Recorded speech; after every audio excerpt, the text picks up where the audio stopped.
sekali saya katakan, jadi sampai saat ini, sampai Jumat kemarin kami sudah coba menghubungi untuk meminta putusan resminya. Tapi sampai pagi ini, sampai siang ini kami belum dapat putusan resminya. Tentu dasar eksekusi kami adalah putusan resmi dari pengadilan, kami dari Mahkamah Agung. Nah, setelah kami menerima putusan resminya, baru kami bisa mempelajari secara seksama, komprehensif, apa-apa jadi amar putusan.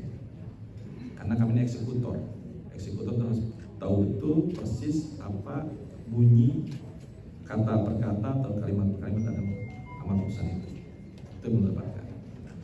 Seandainya nanti bahwa putusan tetap putusan mati, tentu juga kami harus memperhatikan dulu hak-hak keseluruhan daripada pelaku atau terdakwa atau terpidana ini. Kan ini putusan mati, maka juga kami memastikan tidak hanya upaya hukum biasa sampai kasasi kemarin, tapi upaya hukum luar biasa, baik PK nanti meninjau kembali maupun gerasi. Meskipun saya katakan tadi bahwa PK itu tidak menunda atau tidak menghalangi eksekusi, tapi kami memastikan itu.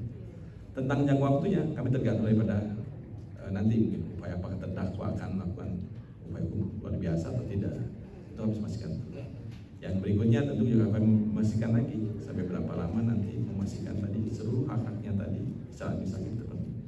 Baru kami bisa melaksanakan eksekusi daripada putusan tersebut.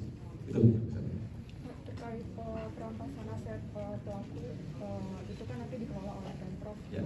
Dan itu mungkin bisa ada detailnya kira-kira asetnya itu ada berapa dan itu nanti dialokasikan untuk apa saja.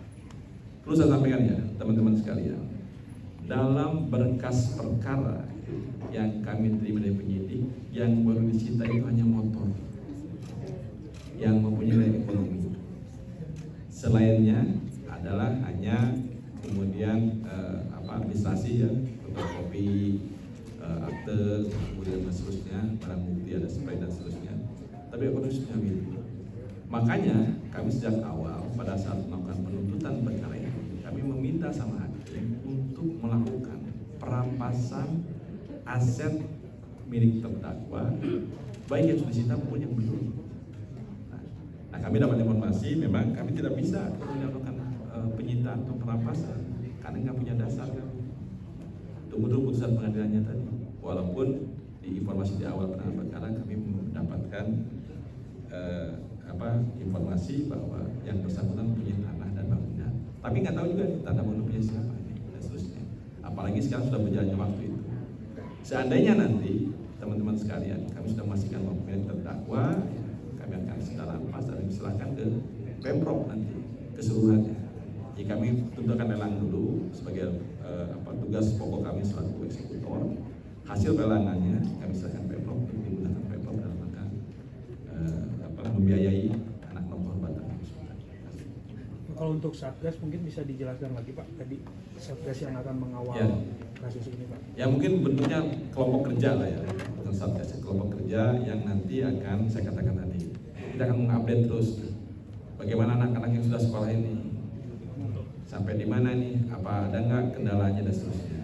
Bagaimana anak yang belum bekerja nih, anak-anak yang sekarang di antara itu masih ada yang misalnya jadi ART dan seterusnya. Kita akan pantau, akan meminta mengedukasi keluarganya. Apakah cukup nggak hanya sebagai tahap itu? Apakah nggak perlu nggak nanti meningkatkan lagi misalnya pendidikan ke jenjang lebih tinggi lagi dan seterusnya. Itulah fungsinya Satgas itu. Jadi akan menjadi semacam instrumen ya, semakin